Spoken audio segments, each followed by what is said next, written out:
¿Y cómo les dije?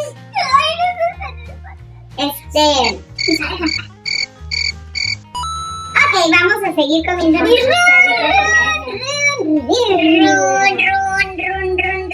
Ahí va a decir mi amigo Armando Cocina, excelente amigo.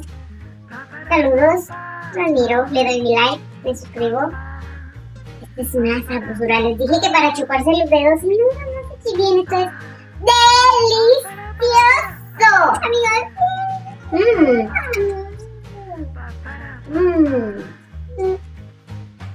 Manitas limpias y bien listos para comer. No pasa nada.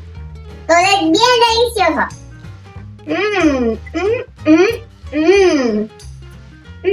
Ani ni habla, ya ven, cuando come no conoce. ¿Cómo se dice? Se fermenta con ese sabor delicioso de mantequilla, papirita, la soya. Ay, amigos, perdón. Súper delicioso. ¿Qué comenta usted, mi editora, que siempre está preciosamente escondida atrás de cámara? They ask you how you are, you just have to say that you're fine when you're not really fine, and you just can't get into it. Pues aquí, salió muy delicioso. Muy súper chili.